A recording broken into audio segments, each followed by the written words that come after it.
Guys, today we have a special guest, a man who changed dynamic in Dubai real estate market. I'm a big fan of him. We have Mr. Rizwan Sajan, the 1% man. Thank you for finding time. Thank you, Dan. Thank you for coming over here. Mr. Rizwan, can you please, let's start with this name, 1% man. From where did it comes from? It came because of this one person innovative payment plan we made it, and that became very successful in the market. As you've seen that we have been able to launch projects after project and been able to sell very successful. And what is important is because of this one person, lot of people are able to buy their home, which earlier was not easy for a salaried people to buy a home. Okay, businessmen could buy a home, but today I have seen we have people who are earning about 15,000-20,000 dirhams. They are able to buy their home by just, down payment which they have collected by working 3-4 years over here, and then they pay 7,000, 8,000, 10,000 dirhams per month. So, and this idea of 1% payment plan became a very successful in the market. Initially, when I started this, everybody was skeptical that how it's going to work. You might have some default and people will not pay, but touch wood, alhamdulillah, even in the COVID crisis where a lot of people lost the job, at that time also we did not have any bad debt. Well, that's amazing. I think we will come back to this subject, but I want to start from the beginning of your story in Dubai. How did you end up over here? How did I end up over here? Well, I went to Kuwait before I came to Dubai, and I went to Kuwait when I was only 18 years old. So everything was going well for me because I started working for my uncle's company. I started working as a trainee, and while my last job before I left that company was I was managing the whole company, and but unfortunately for me, Saddam Hussein came into picture in Kuwait. We were all thrown out of. There was a lot of war happening over there, so we had to run away from Kuwait. And I landed in Mumbai, and Kuwait was still on war at that particular time. So I had to change my destination where I had to go to UAE. So I approached one of my friends, and then he called me to Dubai, and that's how I landed in UAE. Mm-hmm. I know that you had an experience as a salesperson in Kuwait and in Dubai initially, and apparently you have reached like a very high success in the industry, and for sure you were a good salesperson during that time. There's no doubt. So what you were doing differently compared to other people who were in sales? What made you such a good salesperson? I think it's the inborn quality of the sales which I have. When he confidently said, no doubt, I'm a good salesperson, because I feel that I have an inborn quality of sales. Which country are you from then? I'm from Moldova. Moldova, okay. So you may not be following the cricket as much as we follow in this part of the world, or the UK English people follow. Now what happens is when you play the cricket or you play a soccer, okay, if you play a soccer, when you are outside the field, you feel it's very easy to hit that ball to the goal or hit that ball to the, make it 6 runs or 4 runs. But actually when you play on the ground, depending on how the ball comes to you and how you hit that ball to a different direction to make that runs, it's not easy unless and until you have an inborn quality. Whatever training you do, of course, training definitely helps. Everybody cannot be Messi. There's something inborn inside Messi, and that's the reason he is Messi. Otherwise, everybody could be Messi. Mm-hmm. So I feel that I have this inborn quality of salesmanship in me, where I can sell anything to anyone. So you have this self-confidence. Self-confidence and the way, the art of selling, how to get the deals closed, that from the beginning, because from the age of 14, when my dad did not have money to give me a pocket money, at that time I told my dad that let me do some business. I borrowed 1,000 rupees from him and started selling stationery books and some firecrackers and all that to all my friends to make that extra pocket money. So from that time, the salesmanship qualities started embedding in me. And I felt I started, making that extra money, pocket money, and which was more than my friends could make it. And then when I went to Kuwait, I started again in the sales. I was the highest income generation for my company. That's how they made me the manager over there. And then I started my business over here. So I feel that sales quality is there in me. I am able to do that sales, and that is the reason I always feel that if you want to be successful, you need to be a very, very good sales person. In our industry, there are a lot of good agents who can sell and in your case, you were promoted to the manager. Do you think it's a good shift for a good salesperson to start working as a manager if they are agents? Of course, it's good to think as a see.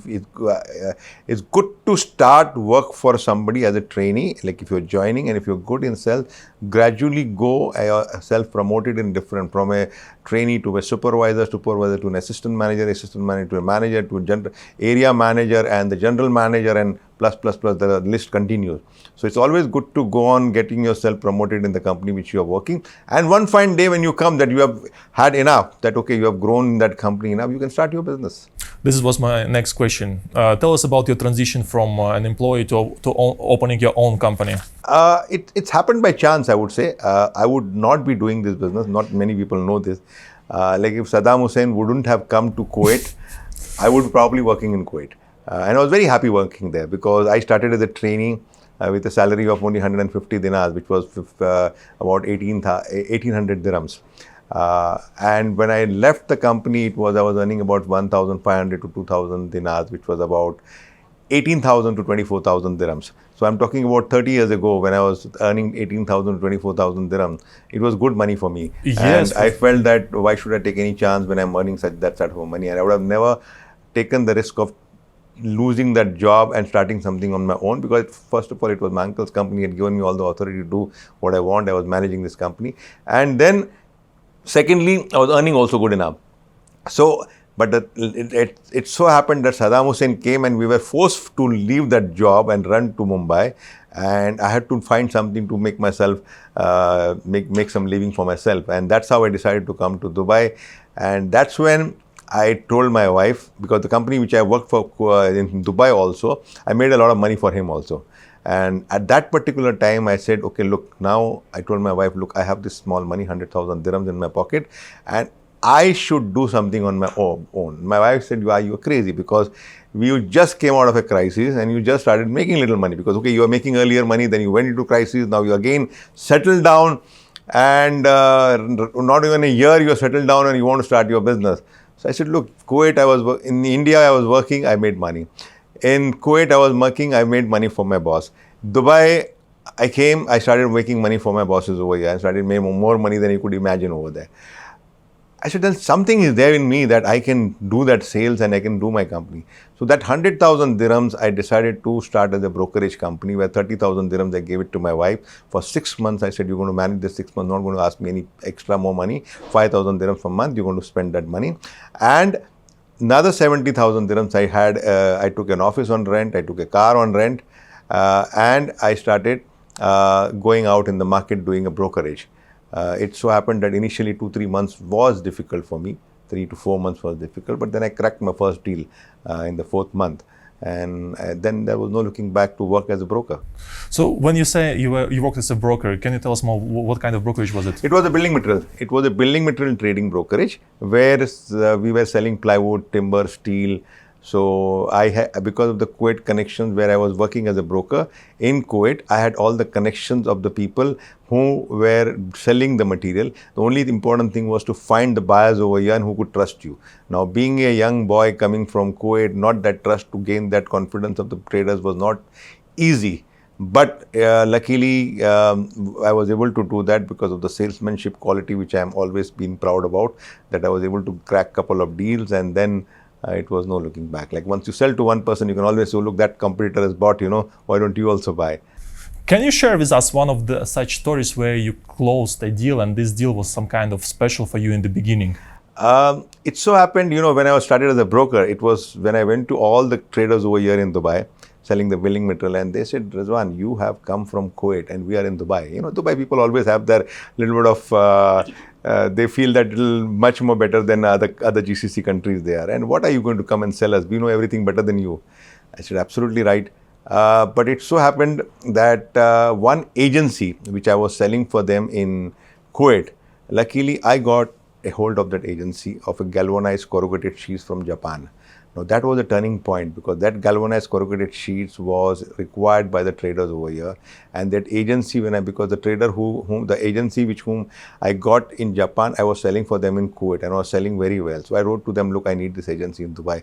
But he says, we're already selling to somebody. I said, you try for me 6 months. If I'm not successful, then you change my So they gave me that agency, and with that agency, I was able to go to all the traders and tell them, look, I have this galvanized corrugated steel from Japan, which was a very exclusive thing. And because of that, I got an entry into all the traders. And once you get an entry, you go and you can sell another second, third, fourth product. Amazing, got it. I want to shift a little bit towards your experience as an investor. As we're related to the real estate, can you tell us about your first purchase of the property in Dubai? Before I go to the first purchase in Dubai, I'll talk to you about my first purchase in Mumbai. After my marriage, me and my wife decided we don't have a property in Mumbai, so we should have a property. And I had a very small house in very suburb of it, but we wanted to have in a better suburb like Bandra, where all the film stars are staying, Shah Rukh Khan and Salman Khan, if you know Mumbai. So we wanted to buy a house in that area. A limited capital I had. So that was the first property. My wife scouted that property. She checked around and she told me, Rizwan, this is a good deal. And that was the first property facing the sea next to the Shah Rukh Khan bungalow, very close to it. So that property is still there, very close to my heart. And after that, you still own it? I still own it, yeah. My mother used to stay there sometime, but now she's also moved to Dubai. Nobody stays over there, so it's locked over there. But then after that, when I came to Dubai, the property started here selling in Dubai, where freehold properties were sold. So the first property in Dubai which I bought was Jumeirah Beach Residence, facing the sea, because I always believe in Mumbai I bought a sea face apartment, and in Dubai also I wanted to buy a sea face apartment. So Jumeirah Beach Residence, when it was released, I saw the prices. It was very, very reasonable price, compared to Mumbai. I said, this is a good deal. So I bought 3 properties at that particular time. And from Jumeirah Beach Residence on 30th floor and 40th floor at a very, very reasonable price. And that property definitely, because it's a sea face, and I always believe any sea face property is always appreciates in value.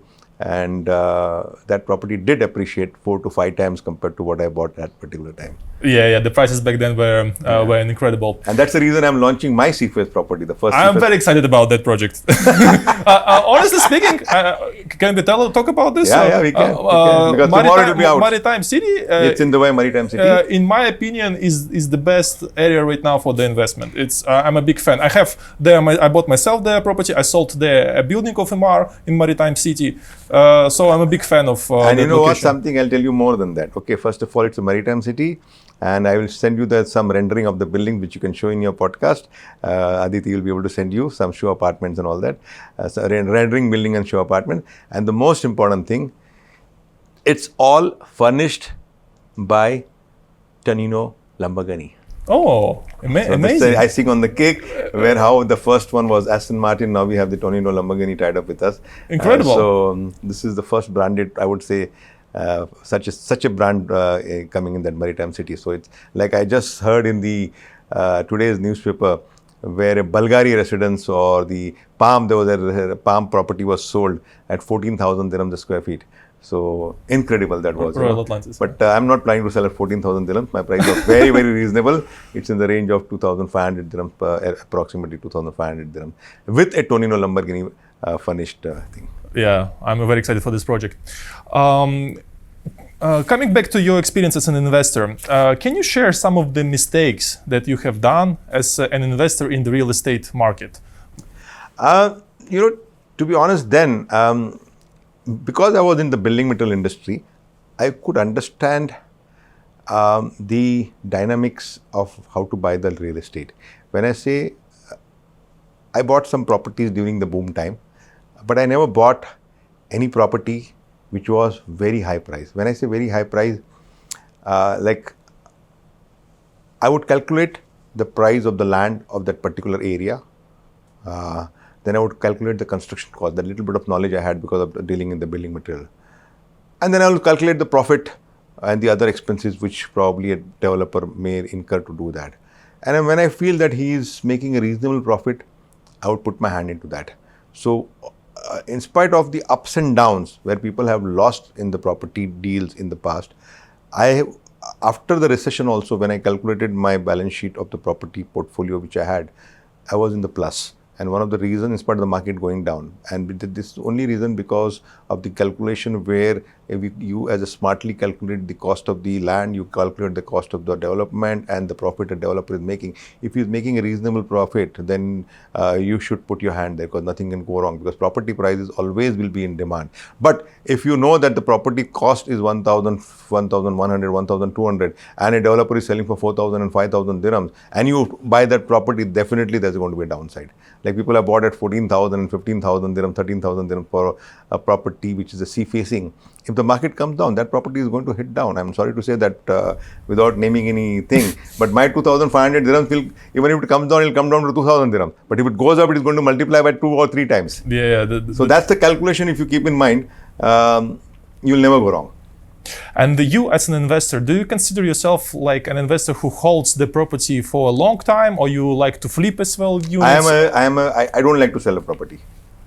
I like to hold a property. I don't like to, because I always believe, unless you require some money, if you not require of the money, and which whatever properties I bought, I am holding it still now, because I always believe the property prices will appreciate.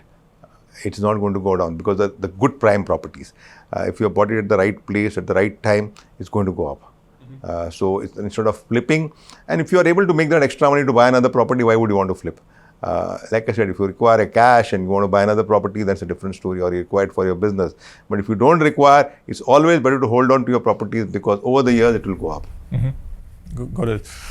Mr. Rizwan, let's touch a little bit your productivity hacks. I believe you have achieved so many things, and there are definitely something that you are doing differently again compared to others. Do you have any hacks that you are using? I think we always, whenever we start any business, we try to do something different compared to the industry.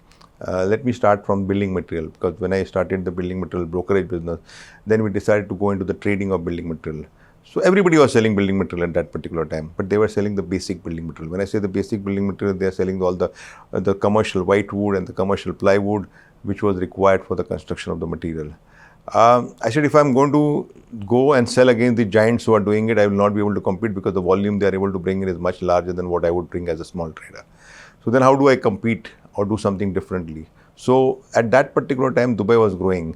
Dubai was a lot of buildings were being constructed, and lot of other fancy material was required into the construction material. Like when I say fancy material, all different veneer MDF, melamine MDF, all the different types of ceilings and lights, and something which require when you want for a city which is growing.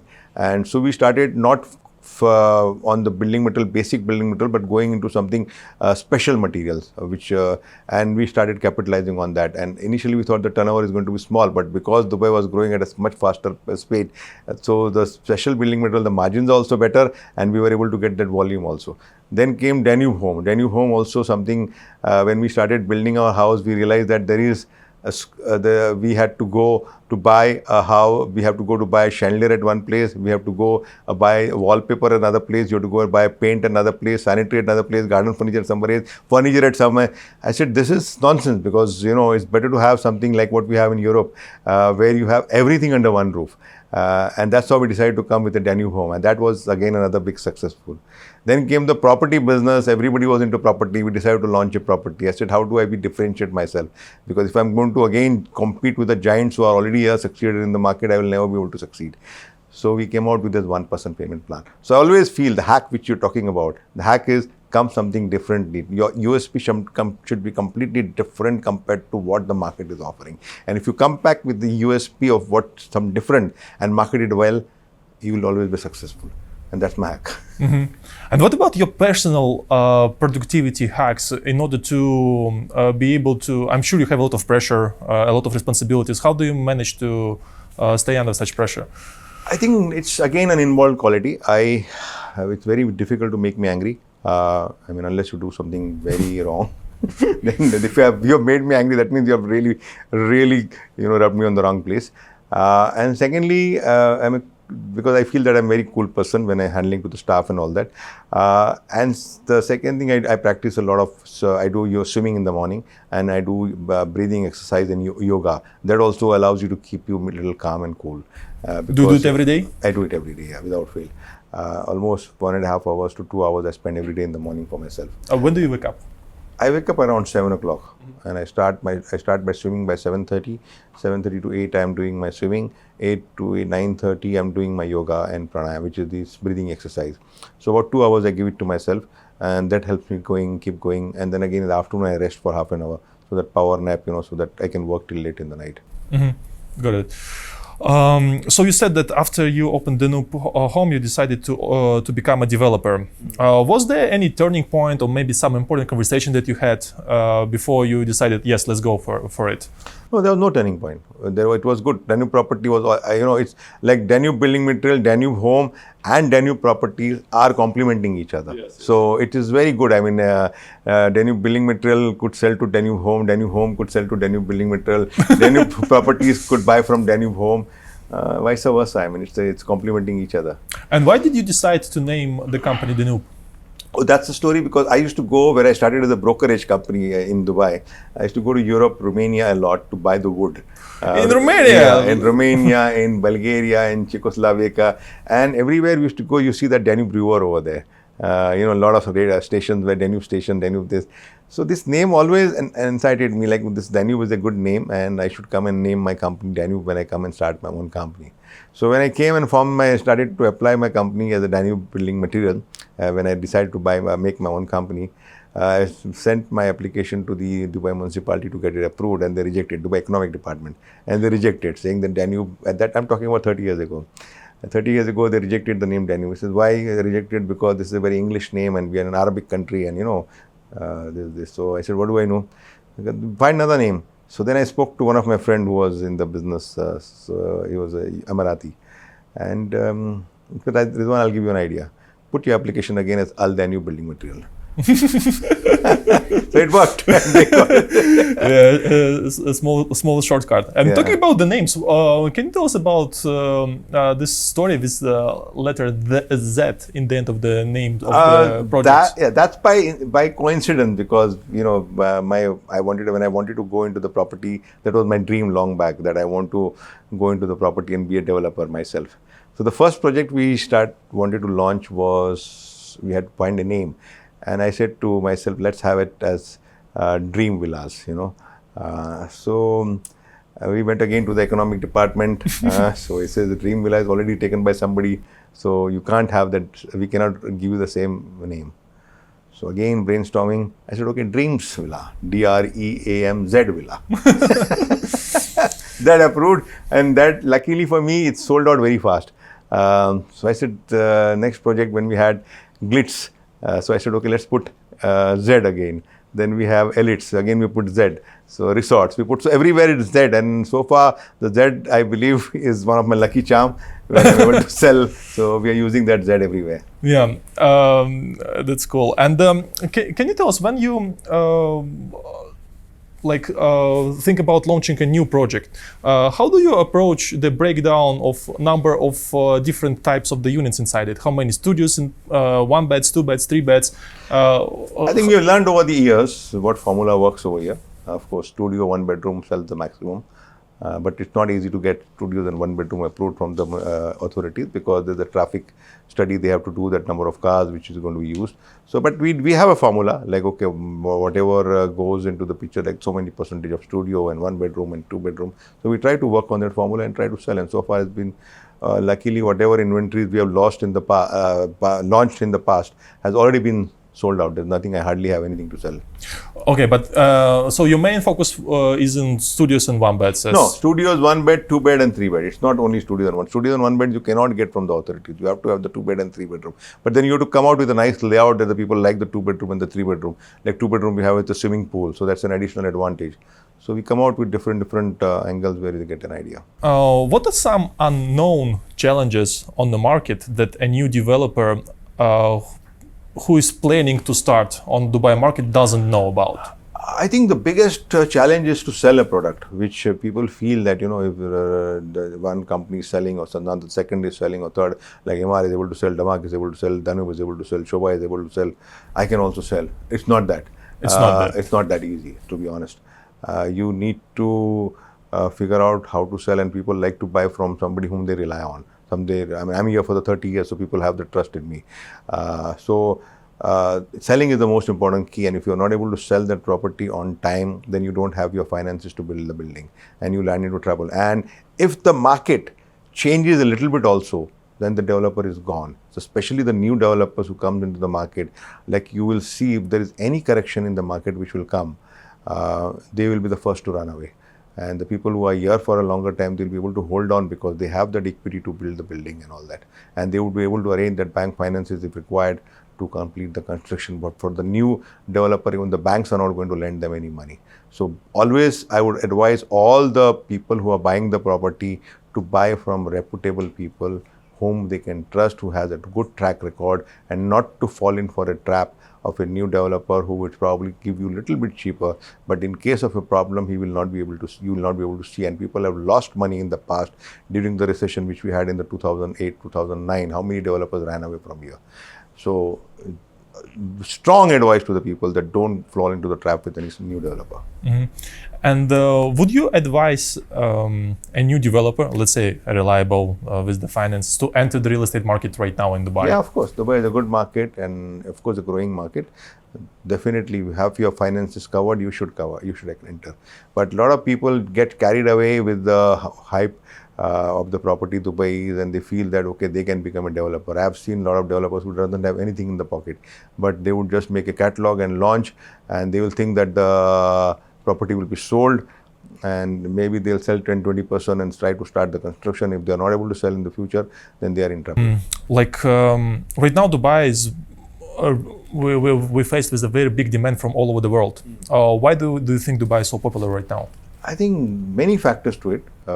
Number one is, I would say the first most important thing which I always tell in my videos is there is 0% taxation in Dubai. If you buy property or there is an appreciation of your property, you try to sell that property, you don't pay any taxation. That's a big second thing, the golden visa thing which Dubai has come out with, where you give the security of a person who is buying more than 2 million dirhams, he gets a golden visa. Even if he's buying a property of 1 million dirhams, he gets a normal residence visa. Third is the security which is there. The security which is there in Dubai, I don't think is anywhere in the world. More happening city, I would say. Any people from any culture is able to adjust over here. You go to any restaurant, you find different cultures of people, very cosmopolitan type of people. Plus many other reasons, I would say, the infrastructure, the connectivity, the ease to do business. So Dubai is now a place where the whole world is coming, and I personally believe that the prices in Dubai are not going to stay this, which is affordable right now. It's going to go up very fast, because I can see in the last 1 year how the price have gone up a little bit high. But the land, when we try to scout for the new land, I know it's day by day it's getting difficult to find a good land. And since Dubai is not a very big city, it's a very small city, and the population is only 3.5-4 million people right now. Even if you multiply by 50% more, we're talking only 2 million people to add more. Now, 2 million people to add more, do we have that many land bank? Probably not. Land bank is probably there, but in the outskirts of Dubai. In the main center city, you may not have it. So if you're planning to buy a property, I personally feel Dubai is the right place to buy now, rather than keeping on waiting and thinking that I will buy tomorrow or next year. Mm-hmm. What would you change or improve in rules or regulations that are related to the real estate in Dubai? I think they are doing very well, protecting both the buyers and the seller, which is a very big thing, and that is one of the biggest reason where one of the reasons I would say why people are investing in Dubai, because they know that in case the developer runs away, the money is there with the escrow account, which is there, so they might be able to get that money back if the escrow is managed well. I think they are doing fairly well. I just want to add a little bit, like lots of new developers are coming and making they're trying to build over here. Probably if they would go and study in detail as who the developer, whether he has the finances, whether he will be able to manage or make the building in case if he is not able to sell, do a little bit of more check on him, and then allow him to open a license to develop over here. That's the only thing. Otherwise, I feel that they're doing excellent job, and so far they're doing very, very well. Yeah, I agree with you. Yeah. And what do you think will happen with the market in let's take 5 years from now? Where do you see it's going? I can't talk about the 5 years, but definitely for a year or two, I think nothing can stop Dubai now, unless some external factor comes in.